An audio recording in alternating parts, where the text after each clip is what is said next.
Perfect. Questions for Troy? Who wants to go first?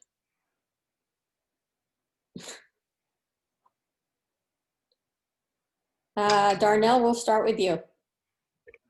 Hi, Troy. We were asking Coach Lamb about the substitution patterns on the defense specifically. What advantages can you see in the first three games for having some good depth on that defense? How does that benefit you, and how do the guys react to the situation when they're not in and a guy's doing well?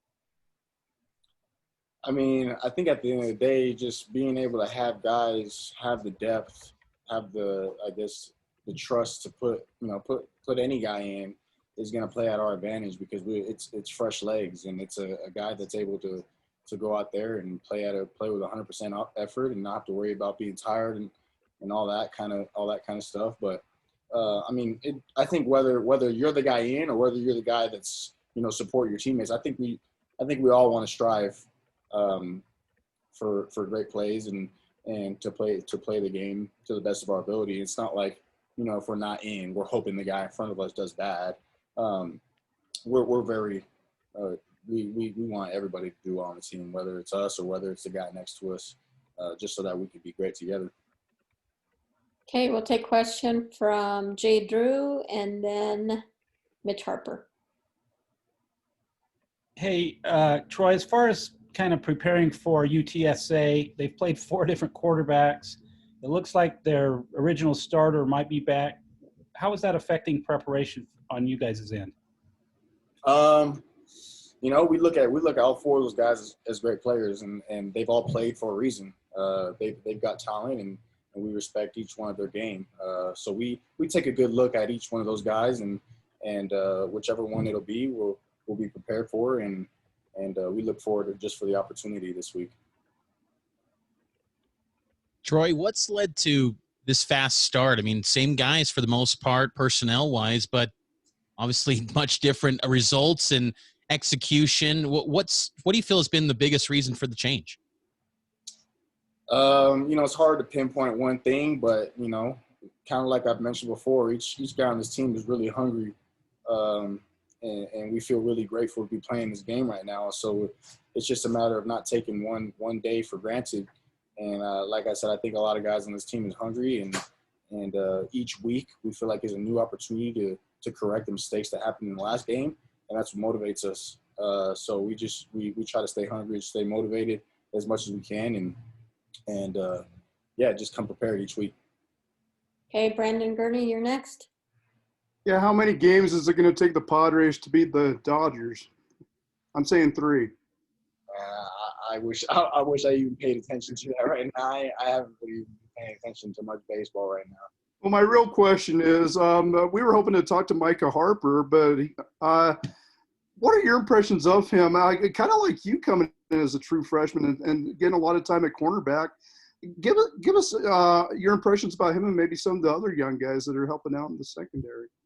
Yeah, I mean, I was just talking to Micah out at practice just earlier, and kind of just telling him how impressed I was with how he's been handling things, and as a true freshman, and I've been telling him, he's going to be a great player for BYU, and just to keep his head down, stay humble, and keep grinding and progressing each day, because he's got a long ride ahead of him, but he's showing a ton of upside, and we're really excited about what he can do for us, and that goes for all the other young guys that have been playing for us. We've seen a lot of spurts of just big time upside, and so that's really exciting to see from young talent, and what that can do for their confidence going forward.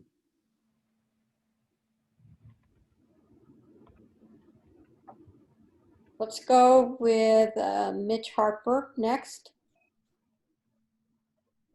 Yeah, Troy, what do you make of all the attention that you guys have received as a team, and maybe also specifically Zach Wilson, the accolades and attention he's getting? How has the team responded internally to that?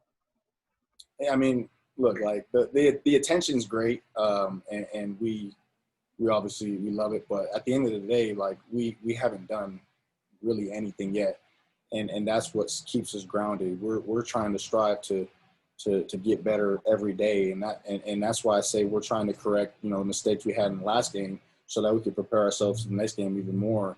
and just expound on what we're trying to build here. But for Zach, he's doing things that I know he could do from the get go. He's one of the only quarterbacks that I've seen make just insane throws, and when you're doing so well, it's kind of hard to stay humble. But I get in his ear all the time, and I tell him he's got to stay humble, keep grinding, and not just not get too comfortable. I just want to see him do really well this year, and I think he will. What does the success of the offense do for you guys defensively and how you play, maybe a little more aggressive? I mean, how does the offense's play impact you guys and how you approach the play calling and things like that? Yeah, I mean, that's a good question. I think just as a defense, when we see the offense doing really well, it builds up this confidence that just exudes throughout the team, and we can go out there and just play so much more relaxed and just fly around and make big plays, and that's vice versa for the defense. When we're playing well, I think that allows the offense to just go out there, play relaxed, just do what they got to do to help us win games. And I think we're doing really well to just kind of bounce off each other and play as a team and do things the right way. And that actually goes for special teams as well. I think we're clicking on all cylinders right now. It's just a matter of being consistent and keeping it going. Okay, we'll take a question from Tyler Gibb, and then Jay Drew will be our last question. Yeah, Troy, we saw Fred respond to a tweet of your interception that said, "I'm the brother of BYU defensive back Troy Warner." What is kind of like that communication between you and Fred throughout the season, and how you're able to help each other with your games? Yeah, I mean, we talk literally every day. We're on FaceTime, and he's giving me little tips of what I can do better week to week, and it's a unique situation for me to have a guy who's excelling at such a high level in the NFL. I don't take it for granted. I'm in his ear all the time trying to figure out what I can do to be great, and it's fun. It's one of those situations that I feel like is very unique and doesn't come along very often for most people, and so I kind of just like to take advantage of it, and the fact that we're so close is I'm very grateful for it. So. Hey, Troy, as a San Diego guy, what kind of popped into your mind when you saw the Cougars were hosting the Aztecs on December 12th? I mean, the first thing that popped in my mind was how cold it's probably going to be. That's definitely going to be a freezing game. So it'll be interesting to see how they do with such a cold game coming out here in Utah.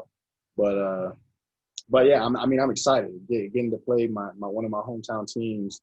It's obviously a special opportunity for me, and so really excited about that one. But obviously taking it one game at a time. Okay, thanks, Troy. That'll do it. Hey, you're welcome. See ya. See ya. Micah Harper